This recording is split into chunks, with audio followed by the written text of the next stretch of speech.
Oh, we've been waiting for this one, y'all. The Carolina Panthers have officially entered into the Sean Payton Sweepstakes. You are Locked On Panthers, your daily Carolina Panthers podcast. Part of the Locked On Podcast Network. Your team every day.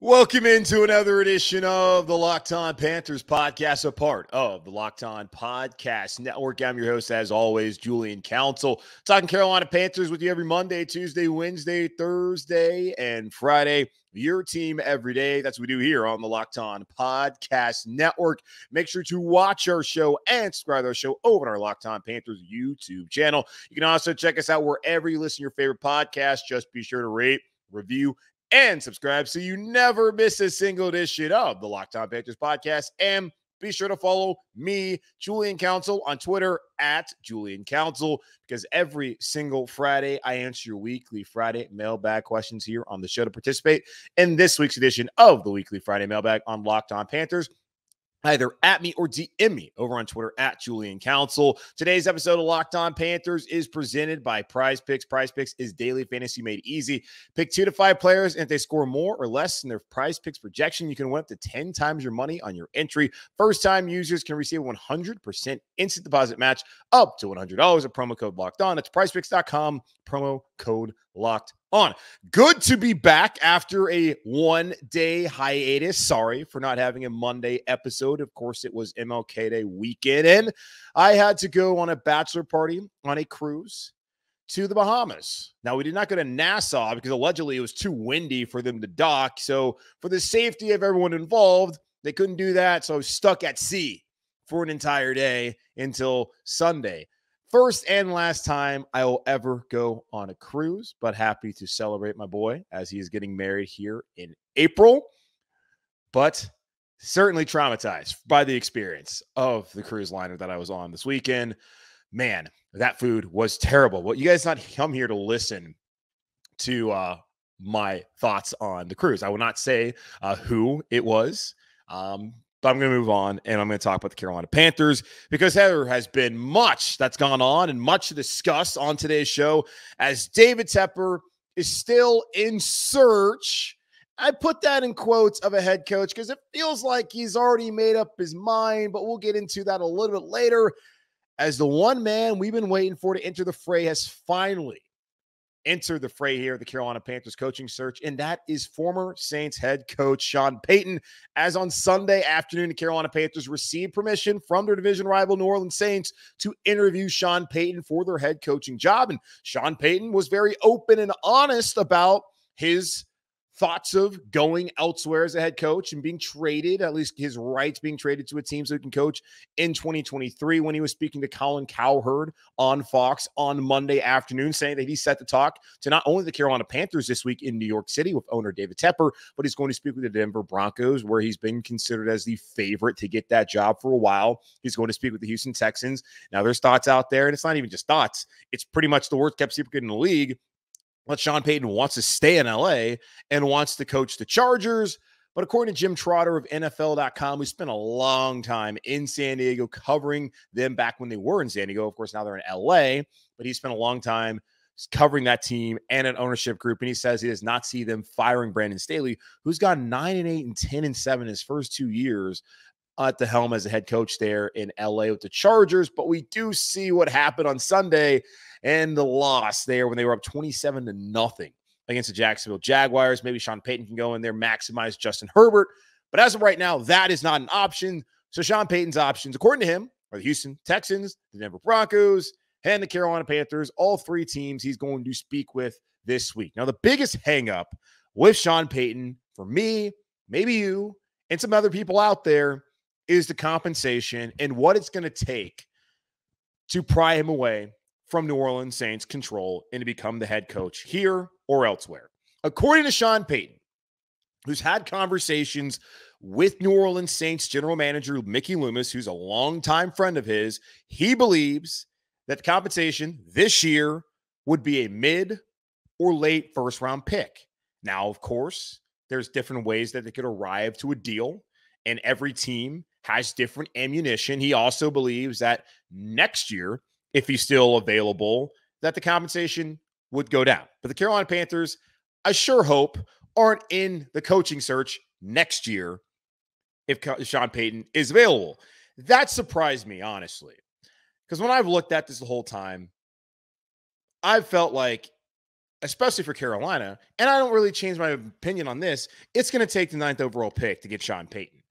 And if the Panthers are doing that, they're betting on Sean Payton over a franchise quarterback. I don't really feel like you can get both at this juncture. Now, Sean did go out there and say that it doesn't have to be a first-round pick this year, but if you're New Orleans Saints and you're Mickey Loomis and you're the owner, Gail Benson, are you really going to let Sean Payton go to a division rival without getting that division rival's first-round pick this year? Are you really going to allow a division rival to get a Super Bowl winning head coach and then have the capital to get a quarterback in this year's draft? Absolutely not. So for Houston and for Denver, and I know Houston has a number 2 overall pick, I don't think they would want to give that up. I don't know what other picks they might have in the first round. I think Denver has a late first-round pick. For them, they can do that. For Carolina, they can't really do that. And really, Houston can't give the number 2 pick to New Orleans to bring in Sean Payton because they don't have a quarterback answer. So I don't really know how this really makes a lot of sense for any team. And trading for a coach, to me, just doesn't really make any sense. There's so many guys out there that could be viable options. And at the end of the day, with everything aligned, they could be Super Bowl winning head coaches. And the history is not on Sean Payton's side to go elsewhere and to win a Super Bowl. There's how many coaches out there in the NFL have done that. I believe I read it was 0. So if you're bringing Sean Payton here hoping he's going to win a Super Bowl, history says that's highly unlikely to happen. And it also would be difficult to build a contender around him. There's a few pieces the Panthers need to fill, but it's hard to get that quarterback and get Sean Payton in the same cycle. And he also said that Mickey Loomis has a job to do as the Saints general manager. Sean Payton might be saying mid to late first round pick, but is Mickey Loomis saying that? I'm sure they've had productive conversations. I'm sure they both want to find a solution to this that is beneficial for both Sean and the New Orleans Saints. But also remember, Sean Payton's the exact same guy who a year ago quit on this organization, and now a year later is assessing his options and is going out there and going to interview with Houston, Denver, and Carolina this week. For me, I personally think the Carolina Panthers need to do this. I really don't. There's no reason for me for the Carolina Panthers to give up any compensation to get Sean Payton and give that to a division rival. It helps New Orleans to then maybe go get their quarterback.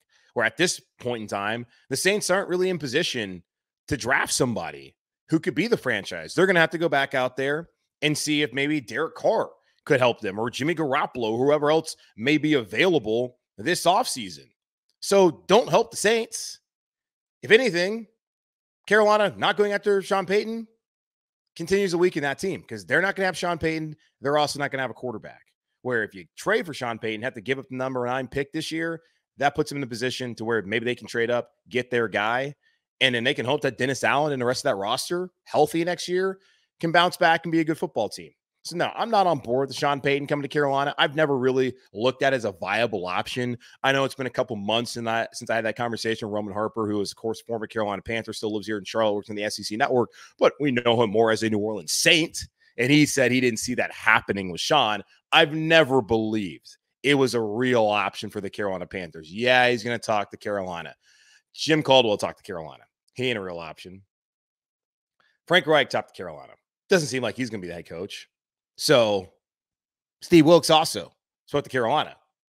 And if you look at what's going on this weekend with the interviewing defensive coordinators, it doesn't look like he's a real option. So why would Sean Payton, who's going to cost you likely your first-round pick this year, because the Saints aren't going to be like, oh, yeah, you know what? It's fine, Carolina. You guys can have Sean, and you can have your quarterback this year. No. You got to pick. You want Sean or you want a quarterback? You can't have both this season. We need that pick. So just my thoughts. I don't really look at it as a great option for Carolina. I don't think it's the most prudent thing for this organization to do when they still have other needs and they have the ability to get the right coach this cycle, fingers crossed, and also identify that long-term quarterback via the draft. I don't think hiring Sean Payton or really trading for Sean Payton is going to allow the Carolina Panthers to do both. So we'll see what happens moving forward. Now, the interesting thing about Sean Payton is Vic Fangio has been tied to him as his defensive coordinator if he goes elsewhere. And the Denver aspect of it all is also very interesting to me because Fangio, not very long ago, was the Denver Broncos head coach. Oh, that's right. A year ago he was after he was fired. And he said, I didn't have a quarterback, so that's why I couldn't win here. Vic Fangio used to be the DC here in Carolina. He could maybe be the DC again in Carolina, whether it's with Sean Payton or not. Carolina Panthers apparently looking for a DC. And what does that say about Steve Wilks and his chances of getting the head coaching job here in Carolina? We'll talk about that here in just a moment on Locked On Panthers. But before we do that, guys, again, we are brought to you by Prize Picks. And by now, I would certainly hope you know how Prize Picks work. If you pick 2 to 5 players, if they score more or less than their Prize Picks projection, you, and I mean you, can win up to 10 times your money on any entry. No competing against other people. It's just you versus the projections available. Prize Picks offers projections on any sport that you watch. This includes the NFL, the NBA, Major League Baseball, NHL, PGA Tour, men's and women's college basketball, soccer, NASCAR, tennis, cricket, and so much more. Entries can be made in 60 seconds or less. It's that easy, safe, and fast withdrawals. Currently operational in over 30 states and Canada. Download the PrizePicks app or go to prizepicks.com to sign up and play daily fantasy sports. First-time users can receive a 100% instant deposit match up to $100 with promo code Locked On. If you deposit $100, PrizePicks will give you $100. If you deposit $50, PrizePicks will give you $50. If you deposit $2.37, they'll give you $2.37. Don't forget to enter promo code Locked On at sign up for an instant deposit match up to $100 when you download the PrizePicks app or go to prizepicks.com today. Vic Fangio was the first ever defensive coordinator here in Carolina. And could he be coming back over 20 years later to be the DC under Sean Payton, Ben Johnson, Shane Steichen, or someone else? It's a possibility, as according to multiple reports over the weekend, the Carolina Panthers spoke to the former Denver Broncos head coach and former Bears defensive coordinator, the most recent stops he's had here in the NFL. Currently, he is the Eagles defensive consultant, Vic Fangio is, and I found that to be interesting because I did not go into this coach season and this coaching search thinking the Carolina Panthers were going to be interviewing head coaches and defensive coordinators separately. In a way, it makes sense because there's teams like Atlanta who have requested to speak with Al Holcomb, who are out there trying to find new defensive coordinators. There's other teams out there in the league also doing the same.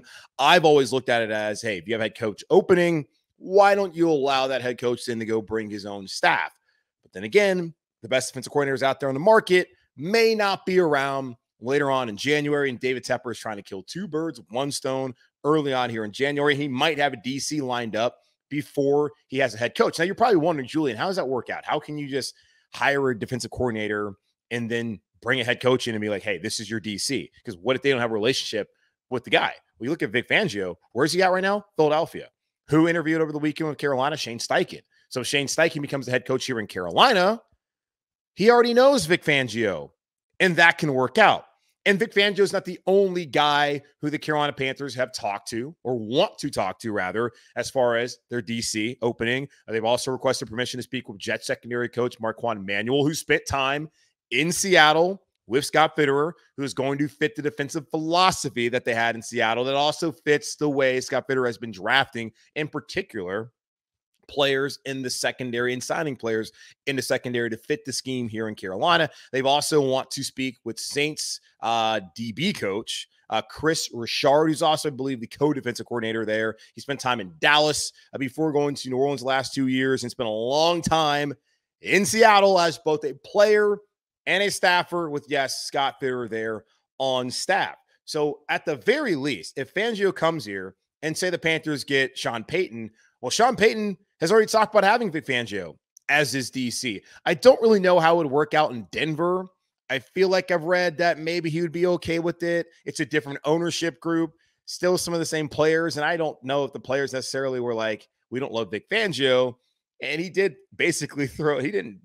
absolutely through his quarterbacks under the bus, who are no longer there. So maybe it'd be totally fine. Still a little awkward to go from being the head coach, and then 2 years later, you're back as the DC under another guy in Sean Payton. I don't know. If Payton comes here, of course, Vic Fangio would come along. You'd be at homecoming in a way. Back to Carolina. Shane Steichen, as I mentioned, they already have a relationship together, I would assume, since they're both in the same organization, Philadelphia Eagles this year. So that would work out.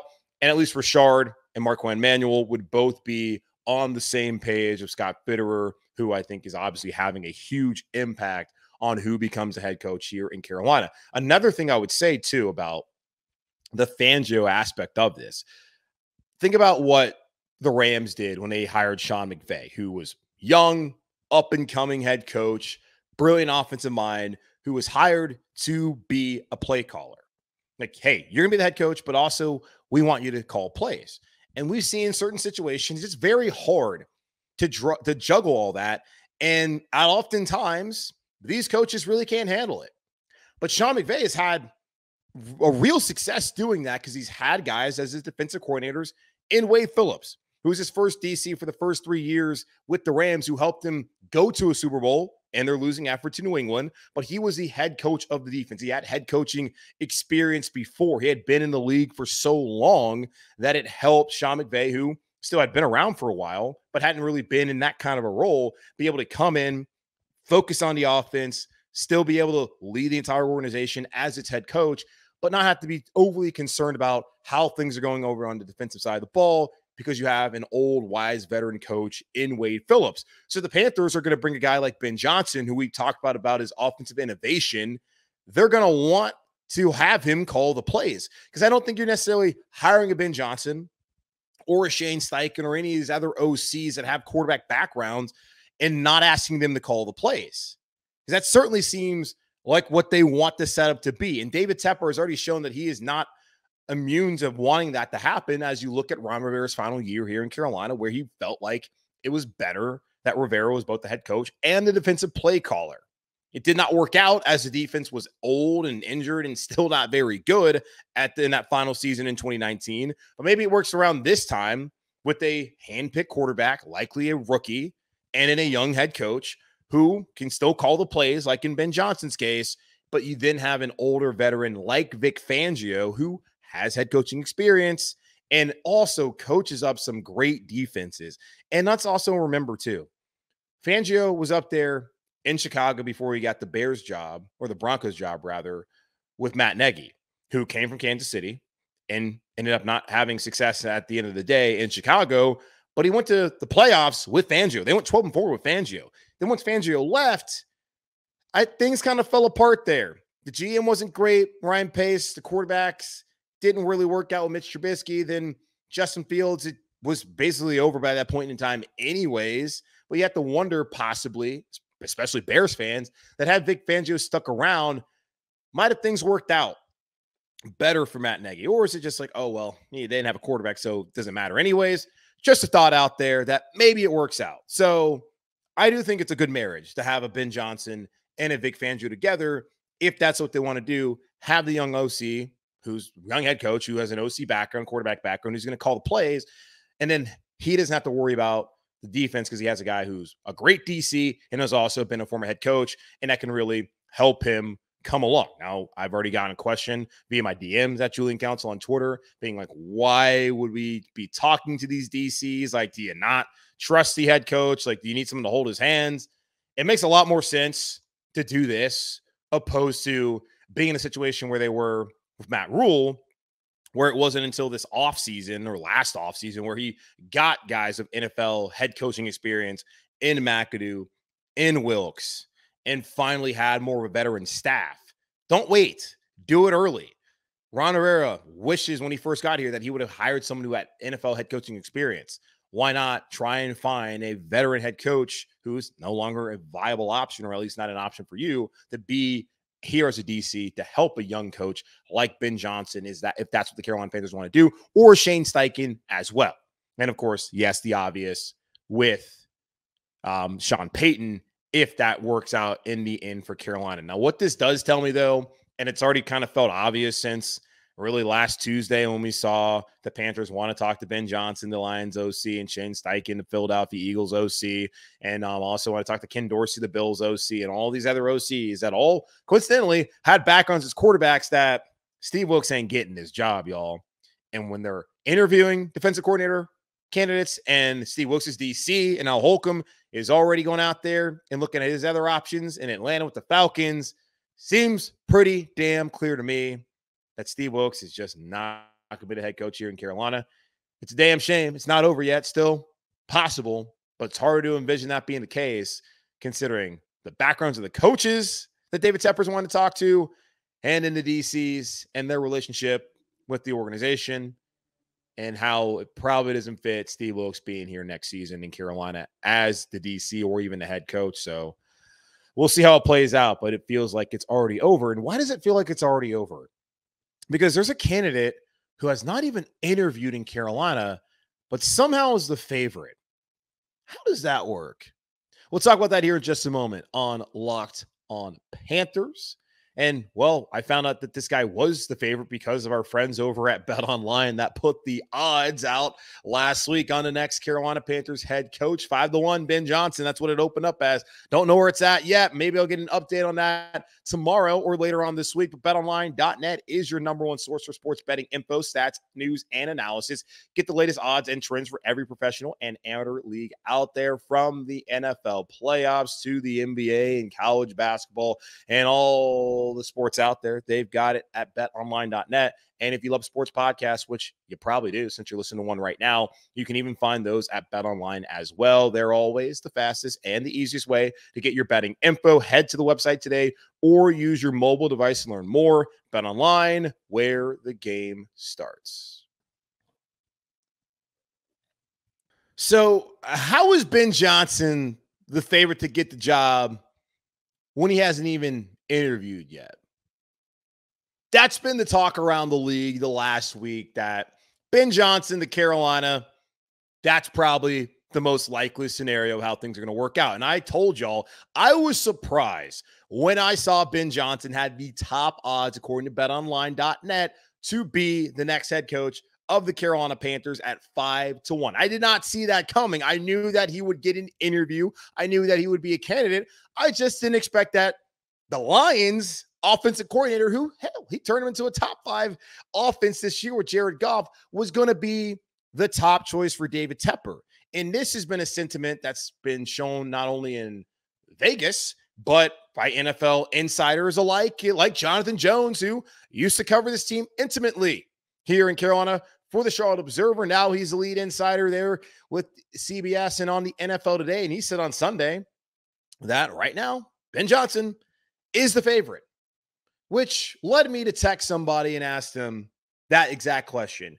How is Ben Johnson the favorite to get the job when he hasn't even interviewed? And mind you, Ben Johnson will interview for the job on Wednesday. I'm having this conversation with y'all on Tuesday. Or recording it on Monday. Maybe you're watching it on Monday, whatever. I'm having this conversation with y'all, and Ben Johnson has not even been in Charlotte or wherever to talk to David Tepper for the head coaching job as an official interview. So I'm just kind of confused. How is he the favorite when he has not even interviewed? So I asked this person this, and it told me, you know how. And my response was, yup. He said, just like D'Amico and Gerard knew, but apparently Ejiro doesn't care. So what that is referencing is D'Amico Ryans and Gerard Mayo both turning down interview requests here in Carolina to talk to David Tepper. Why did they turn down interview requests?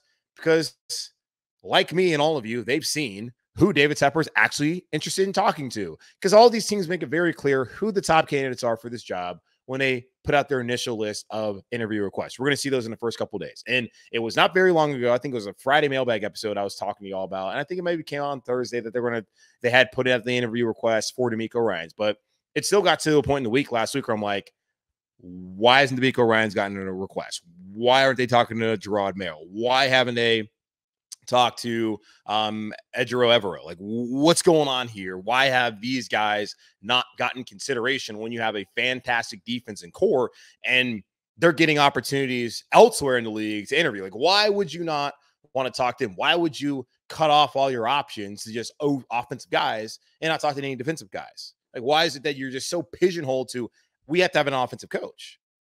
But apparently, David Tepper said, all right, I'll talk to D'Amico Ryans. I'll talk to Gerard Mayo. I'll also, check that final box for the Rooney Rule, because that's really what that's all about. And those guys said, you know what? We're good. We're not going to oblige because you clearly don't want us to be the head coach. We're not going to go out there and try and prove ourselves, y'all, because we know that we're damn good coaches. And Gerard Mayo also is staying in New England anyways. He's their linebackers coach, and he had gotten a request in Cleveland to be the interview for the defensive coordinator role. And New England's like, look, we're not letting any more good coaches leave here. We want you here, Gerard Mayo, who's been a former player in New England, was a great player in the NFL. They don't want him to leave. And D'Amico Ryans, it's already been reported that he can be picky. And he certainly is like, clearly Carolina does not want a defensive coach. If they wanted one, they would just stick with Steve Wilks. So why would I waste my time and help that organization out by checking a box when very clearly they don't want me to be the head coach? And this is what I've been saying about the Rooney Rule. And for me, it's you can make a Rooney Rule as much as you want. You can try to get as many diverse candidates as far as, background, as far as, Hispanic coaches like Ron Rivera. You even have like Muslim background coaches like Robert Saleh. Obviously, black coaches, which is the big conversation we have in, year out here in the NFL. You can try and put as many diverse backgrounds of people in front of an owner. But at the end of the day, you can't force them to hire that guy. They're going to hire who they want to hire. So when I asked that person, how is Ben Johnson the favorite when he hasn't even interviewed? And he said, you know why? That's why. Because the owners are going to do whatever the hell they want. David Tepper is going to hire whoever the hell he wants. And I'm not against Ben Johnson. I told y'all from the get-go, I want Wilks to be the guy. I think Wilks has earned the job. But if it's not Wilks, which it very clearly seems like it's not going to be, give me Shane Steichen, give me Ben Johnson as my top two non-Wilks candidates. I will be completely fine with Ben Johnson because he did some awesome stuff with Detroit offensively. I still can't get over the hook and ladder play they ran late in that fourth quarter to end that game in Green Bay on Sunday Night Football a week ago. The dude looks like he's got the goods. He has 11 years of NFL experience, only 1 year as a play caller, but he's worked all over the offense, working with quarterbacks, working with tight ends, wide receivers.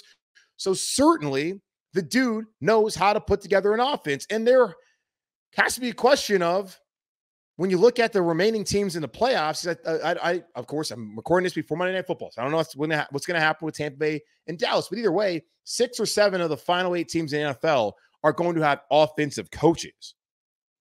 And we already know that Sean McDermott is a damn good coach up there in Buffalo, offense, defense aside. And really what you should be looking for at the end of the day is the right guy who can be a leader and a communicator. And actually, I was reading the Charlotte Observer, Mike Kay, who does a great job covering the Carolina Panthers. He had an interview, an article talking to former Dolphins and New Orleans Saints general manager Randy Mueller, saying that it's not about finding the best play caller, which is what David Tepper is so caught up in. It's about finding the best person, leader, communicator, chief football on the field guy. But again, as I've said, he looks like he wants Ben Johnson. I know exactly how this is going to be sold to the fan base by the Panthers. And hey, maybe I'm giving him some free PR advice. They're going to sell him as the hometown guy. I get it. 2 states, 1 team.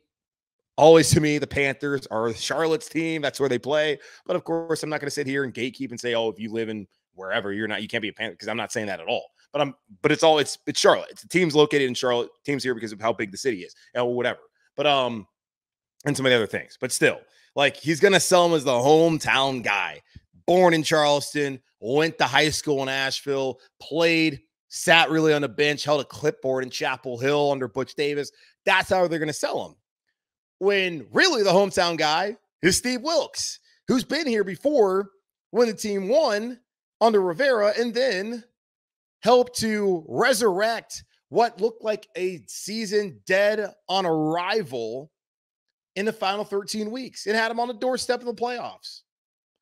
That's really the hometown guy, but I already know they're going to sell us Ben Johnson as a hometown guy. And look, I'm a Tar Heel. I'm a huge fan of North Carolina. Never had heard of Ben Johnson until this season. Had no idea he went there and played there, or I guess was on the team rather. But I'm going to be a fan. Want to see him have success. If he comes to Carolina, I'm on board. I'm telling you that. I just find it funny that the dude for over a week has been considered the favorite for a job he has not even interviewed for. So how does that work? It works because the owner is going to do whatever he wants. That's how it works. One final note here. Mike Kafka, who's the OC with the Giants, and guys, Daniel Jones, speaking of actual hometown guys, Daniel Jones was out there slinging the pill on Sunday in that win on the road against the Vikings. Shocker. The Vikings, who had a negative point differential, lost at home. Who could have saw that one coming? So Daniel Jones was looking awesome. Looked like he's going to go back in New York. CJ Stroud also finally declared for the draft. Waited until Monday. There was some talk that he might be staying at Ohio State. I never understood how that would make any sense. That would have led to a lot of angst here in Carolina about, well, damn, one of the top two quarterbacks is no longer available. Like, what are we going to do? Don't have to worry about that at all, thank God. But Mike Kafka not going to do interviews this week. So hard to see him really being a candidate at this point in time because he's not going to talk. I think the Giants are probably done after this week anyways, so maybe next week he gets into it. I get into D'Amico Ryans. There's also talk that maybe he could circle back and interview with Carolina. But again, the guy in Ben Johnson doesn't have even interviewed the job yet, is already considered the favorite. So why would D'Amico entertain it? So we'll see how it works out. But again, not against Ben Johnson. I just find it funny that from the get-go, I was like, that guy, he's the favorite. And no, North Carolina guy, I guess. I don't really know how much time he spent in North Carolina after being born in Charleston. Whatever, North Carolina guy. I'm a fan either way. I want everybody from North Cac to have success. So if you want to come back home or to your home state or whatever, come back home and let's get the Super Bowl. But it's still ridiculous that they're going to sit here and say he's a favorite when he didn't even interview for the job yet. Comes on Wednesday. All right, that's going to wrap up this edition of the Locked On Panthers podcast, part of the Locked On Podcast Network, again, hosted by yours truly, Julian Council. Make sure to watch the show, subscribe to the show over on our Locked On Panthers YouTube channel. Check us out wherever you're listening to this podcast and wherever you listen to all your favorite podcasts. Rate, review, and subscribe. And then follow me on Twitter at Julian Council, where on Friday, I'll answer your weekly Friday mailbag questions here on the show, either at me or DM me. Participate in this week's edition of the weekly Friday mailbag on Locked On Panthers. In the meantime, be safe, be happy, be whole. As always, keep pounding, and I'll talk to y'all on Wednesday.